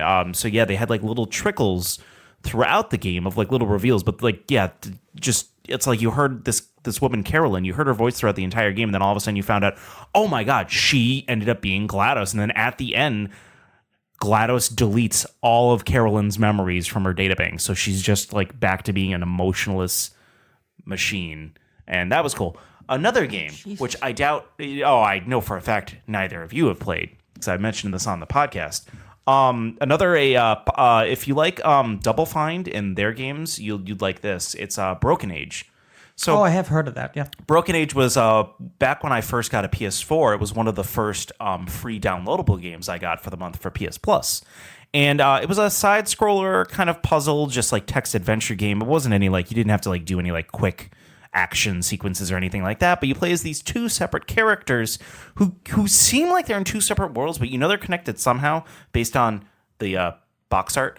But and And also, they're going back and forth between them, and then they switch places. Now, one's in a spaceship, and the other is like on this island place, and they're trying to save the women of the island from being eaten by this monster, and the other kid is in a spaceship. And Sounds so he is going out into crazy. into space, and like it's like, oh, like there's viruses attacking the ship. We need to shoot them and get fuel. And then you find out the spaceship is the monster, and the spaceship was a lie. The spaceship you are in ends up being that monster that's attacking the women on the island, and the women were the things you were like trying to capture for fuel and stuff like that. Nobody dies. It's not a gruesome game. But it's crazy really It sounds messed up. it's a really fun kind of just a neat little puzzle side-scrolling kind of adventure game. I really recommend it. I'm trying to figure out a game that it's kind of close to, but I can't think of anything. But if you know the company Double Fine, you know the type of games they make. What is the gameplay style? So you're just walking. Is it like a 3D or is it bird's eye? Side-scrolling, 2D. Side-scrolling? 2D. Everything looks kind of like a drawing. Neat. Okay. But yeah, you're moving side to side, and I think you can move kind of in 3D space, like for depth, but Okay. not necessarily like you can't like do a 360 of the camera. It's all side scrolling. But no, it's a really great game. I loved it. I actually was thinking about replaying it soon. Yeah, that was because I was not expecting that while I was playing that game. I'm like, oh my god, like the ship is the monster. I knew something was up, but See, we both have revelations about ships being monsters. See that? that was a stretch. Mass Effect? It's the same thing. Mike, So back me yeah, up. but yeah, honestly, the one I was definitely going to bring up that Mike mentioned in the email was BioShock, and I know I've probably mentioned that before on the podcast, but yeah, finding out that like you as the player who in every game you play, you are told to do things and you just do them, but this is the first game that kind of broke that wall of, oh, he was hypnotizing you to do things that you had to do anyways because that was the point of playing the game was to do those things, but it was because he was saying that phrase, and it's like that blew my mind more than anything ever. That was crazy, and unfortunately, with the sequels, they couldn't capture that same. No, BioShock feeling. 2, they picked the same setting. It was just like a few years later, and But you played as like a big daddy. That was weird. I did not play Infinite yet, but I do own it. It's good. It's just, I heard it's BioShock 1 was like the BioShock from what I've heard. It's It was like almost like a horror game and like an Yeah. action game all in one. Infinite I heard was good, just not up to the same level. Yeah, I would say I that. didn't really like Infinite. I liked it, but it was I very heard it was like kinda Call short. of Duty-ish. Yeah, it was a very different just game. everything's a gunfight, and it didn't have near as much like immersion. Like I felt like in the first one, you were underpowered. Like you saw a big daddy, you were like, "Fuck, do I really want to fight this thing?" Like I don't know if I have the ammo, and It was almost like you playing that Alien Isolation game. Like you don't want to run into them. You don't want anything Yep. to But- do with them. but Or it's- playing Soma with the Yes. alien evil robot thing. yeah, and so, but not only that, it gave you that kind of like lottery feeling. Like if I take him down, though, I get that I could potentially feed off the girl and then get a lot more powerful. So it was like, oh, like it's tempting to go after, but it's like, oh, I only have 6 bullets and like 6 piercing bullets. I don't think this is worth it. If there's one takeaway from this discussion that every listener should have, it's Portal 1 and 2 are mandatory to play. Oh, I think all of these are mandatory to play. Portal 1 Those are great. is a short game. It's like a 2 to 3 hour game, maybe like a 5 hour game. Play that, please. And then if you like it enough, play Portal 2, which is just a more full-fledged version of that game. Or if you're just was it J.K. Simmons fan, just play that because like I'm not even a huge fan, but just listening to him scream. J.K. Simmons is great. Well, he is just listening to some of the stuff he yells is absolutely Oh my hysterical. god. When life gives you lemons. I forget what the quote is. There's something about lemons and grenades or something like that. It's been so long since I played the game that I forget all the quotes. It's actually like I feel like now I have to like go into my room and replay Portal 2. So that's it for this discussion. That's about all we have for today. Get pumped for Death Stranding next week. Woo! Baby lamp. I already canceled it, but Okay. maybe I'll pre-order it if I watch that trailer, or maybe you guys will convince me to buy it next week. We'll see. Maybe. All right, sounds We'll good. see. Maybe. Matt, where can people find you? You can find me on Twitter at Matt Talks Games sometimes. Do you use it? I'm logged in sometimes. I tweet occasionally. Still Not as much as I should. Still twitching? Nope. Dan? Move on to Dan. Move on to Dan. But to Dan. You can find me, Game Review Guy Dan, on Twitter. Oh, that was it. That was it. You can find me, Andy, at Hylian Andy on Twitter, and you can also find the podcast at Manabar Podcast on Twitter or the Manabar Podcast on Instagram. Spread the word. Please spread the word. If you like us on YouTube, please like, share, and subscribe, all that crap. Or if you're like me with most of the YouTube channels I follow, just don't do that, I guess. All of them say, like, some of them, like, they keep saying that because, like, most of them will say that, but then I'll see that they have, like, 1 million views. I'm like, I'm not going to waste my time. But if I see a video where it's, like, only, like, 50 views and I really liked it and I really wanted to get more pull, I'll be like, oh, yeah, I'm going to like this. I'll share it somewhere. Yeah. So, and, we're those people. So, Yes. Please, like, subscribe, share, all that stuff. If you like the podcast, please, share it with your friends. And, feel free to email us at manabarpodcast@gmail.com with your, comments or things you'd like to see us talk about, game discussions, such. And with that, this is the Trophy Hunter, the Collector. Did we come up with a new name for me yet? The Procrastinator? That might... I'm warming up to it. No, I'm warming up to it because... The Procrastinator. I mean, I did just get Outer Worlds for $40, though, so I am kind of the bargain bin gamer. Yeah, that's true. Anyways, for that, this is the Trophy Hunter, the Game Collector, and the bargain bin gamer logging off.